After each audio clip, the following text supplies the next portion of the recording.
धरती पर जिस प्रकार मौसम में बदलाव आता है, उसी प्रकार जीवन में भी सुख दुख आता जाता रहता है। लोग आपके अपमान के बारे में हमेशा बात करेंगे। सम्मानित व्यक्ति के लिए अपमान मृत्यु से भी बदतर है। आत्मज्ञान की तलवार से अपने हृदय से अज्ञान के संदेह को काटकर अलग कर दो। उठो, अनुशासित रहो। सफलता जिस ताले में बंद रहती है, वह 2 चाबियों से खुलती है, एक कठिन परिश्रम और दूसरा दृढ़ संकल्प।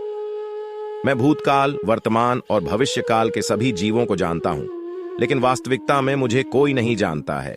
जो दान कर्तव्य समझकर बिना किसी संकोच के किसी जरूरतमंद व्यक्ति को दिया जाए, वह सात्विक माना जाता है।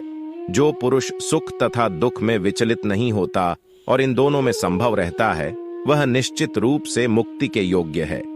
कर्म वह फसल है जिसे इंसान को हर हाल में काटना ही पड़ता है, इसलिए हमेशा अच्छे बीज बोए ताकि फसल अच्छी हो। जो लोग भक्ति में श्रद्धा नहीं रखते, वे मुझे पा नहीं सकते। अतः वे इस दुनिया में जन्म मृत्यु के रास्ते पर वापस आते रहते हैं। मैं धरती की मधुर सुगंध हूँ, मैं अग्नि की ऊष्मा हूँ। सभी जीवित प्राणियों का जीवन और सन्यासियों का आत्मसंयम भी मैं ही हूँ। वह जो सभी इच्छाएं त्याग देता है और मैं और मेरा की लालसा और भावना से मुक्त हो जाता है, उसे शांति प्राप्त होती है। मेरे लिए न कोई घृणित है न प्रिय, किंतु जो व्यक्ति भक्ति के साथ मेरी पूजा करते हैं, वो मेरे साथ हैं और मैं भी उनके साथ हूं। मनुष्य को जीवन की चुनौतियों से भागना नहीं चाहिए और न ही भाग्य और ईश्वर की इच्छा जैसे बहानों का प्रयोग करना चाहिए। मनुष्य को परिणाम की चिंता किए बिना, लोभ लालच बिना एवं निस्वार्थ और निष्पक्ष होकर अपने कर्तव्यों का पालन करना चाहिए। जिस तरह प्रकाश की ज्योति अंधेरे में चमकती है, ठीक उसी प्रकार सत्य भी चमकता है। इसलिए हमेशा सत्य की राह पर चलना चाहिए। जिस मनुष्य के अंदर ज्ञान की कमी और ईश्वर में श्रद्धा नहीं होती, वो मनुष्य जीवन में कभी भी आनंद और सफलता को प्राप्त नहीं कर पाता।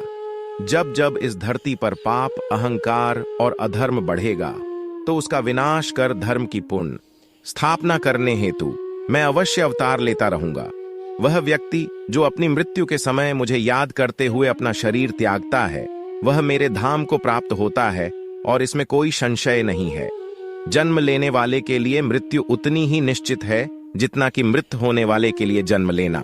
इसलिए जो अपरिहार्य है, उस पर शोक मत करो।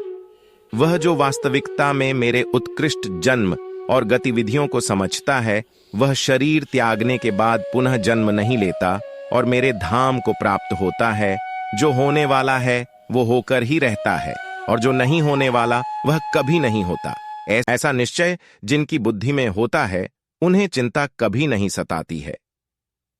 अपने परम भक्तों, जो हमेशा मेरा स्मरण या एक चित्त मन से मेरा पूजन करते हैं, मैं व्यक्तिगत रूप से उनके कल्याण का उत्तरदायित्व लेता हूं। जो कोई भी व्यक्ति जिस किसी भी देवता की पूजा विश्वास के साथ करने की इच्छा रखता है, मैं उस व्यक्ति का विश्वास उसी देवता में दृढ़ कर देता हूं। अच्छे कर्म करने के बावजूद भी लोग केवल आपकी बुराइयां ही याद रखेंगे। इसलिए लोग क्या कहते हैं, इस पर ध्यान मत दो, तुम अपना कर्म करते रहो। इतिहास कहता है कि कल सुख था, विज्ञान कहता है कि कल सुख होगा, लेकिन धर्म कहता है कि अगर मन सच्चा और दिल अच्छा हो तो हर रोज सुख होगा। क्रोध से भ्रम पैदा होता है, भ्रम से बुद्धि व्यग्र होती है। जब बुद्धि व्यग्र होती है, तब तर्क नष्ट हो जाता है। जब तर्क नष्ट होता है, तब व्यक्ति का पतन हो जाता है।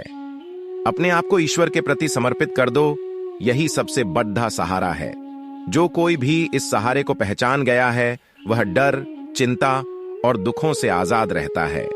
मनुष्य को अपने कर्मों के संभावित परिणामों से प्राप्त होने वाली विजय या पराजय, लाभ या हानि, प्रसन्नता या दुख इत्यादि के बारे में सोचकर चिंता से ग्रसित नहीं होना चाहिए। तुम क्यों व्यर्थ में चिंता करते हो? तुम क्यों भयभीत होते हो? कौन तुम्हें मार सकता है? आत्मा न कभी जन्म लेती है और न ही इसे कोई मार सकता है। ये ही जीवन का अंतिम सत्य है। आइंग जिसने मन को जीत लिया है, उसने पहले ही परमात्मा को प्राप्त कर लिया है, क्योंकि उसने शांति प्राप्त कर ली है। ऐसे मनुष्य के लिए सुख दुख, सर्दी गर्मी और मान अपमान एक से है। तब श्रेष्ठ पुरुष को सदैव अपने पद और गरिमा के अनुरूप कार्य करने चाहिए, क्योंकि श्रेष्ठ पुरुष जैसा व्यवहार करेंगे तो इन्हीं आदर्शों के अनुरूप सामान्य पुरुष भी वैसा ही व्यवहार करेंगे।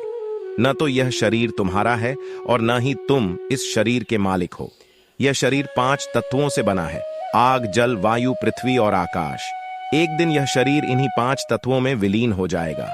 मैं मनुष्य का मन इंद्रियों के चक्रव्यूह के कारण भ्रमित रहता है, जो वासना, लालच, आलस्य जैसी बुरी आदतों से ग्रसित हो जाता है। इसलिए मनुष्य का अपने मन एवं आत्मा पर पूर्ण नियंत्रण होना चाहिए। मनुष्य को अपने धर्म के अनुसार कर्म करना चाहिए, जैसे विद्यार्थी का धर्म विद्या प्राप्त करना, सैनिक का धर्म देश की रक्षा करना आदि। जिस मानव का जो कर्तव्य है उसे वह कर्तव्य पूर्ण कर